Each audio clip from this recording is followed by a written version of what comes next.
La loi de programmation de la justice du 19 mars 2019 met fin à l'incarcération des personnes condamnées à des peines de prison de moins d'1 mois. Une mesure qui a pour but de réduire la surpopulation carcérale, mais aussi de développer les peines alternatives. Le TIG, travail d'intérêt général, en est une. Pareil que pour les produits là, vous les retriez tous par date. Depuis 2 jours, Laurent travaille dans l'épicerie solidaire du CCAS de Brive. Un travail qui n'est pas rémunéré.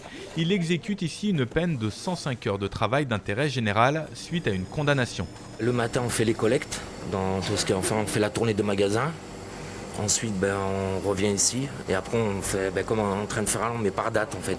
Depuis 4 ans, Laurent Moreau reçoit régulièrement dans l'épicerie ce que l'on appelle des tigistes. C'est-à-dire que c'est un employé comme un autre. Une fois qu'il est là, il s'astreint aux mêmes règles. Il faut qu'il soit là à l'heure, il faut qu'il écoute les consignes qu'on lui donne. C'est pour nous vraiment une aide précieuse.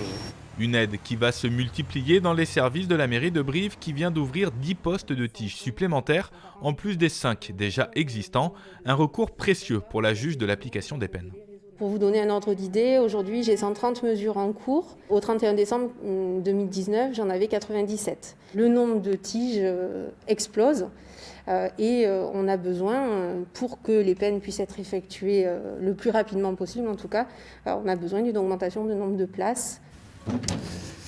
Une fois prononcée, la peine de TIG a 18 mois pour être effectuée. En Corrèze, c'est le SPIP, Service pénitentiaire d'insertion et de probation, qui est saisi pour en assurer le bon déroulement. Aujourd'hui, Nathalie a rendez-vous avec sa conseillère au SPIP. Condamnée à 1 mois et demi de prison ferme, elle a pu éviter l'incarcération en effectuant 70 heures de TIG à la Croix-Rouge. L'essentiel, c'est que ça m'a redonné un peu de confiance en moi, en ma capacité de me lever le matin, de pouvoir assumer un travail. Comme ça fait 4 ans que j'ai arrêté de travailler, on finit par douter rapidement de ce qu'on est capable de faire. Favoriser la réinsertion tout en exécutant sa peine, voilà un des intérêts du TIG face à l'incarcération. Ça nous permet de travailler avec eux un retour à l'emploi.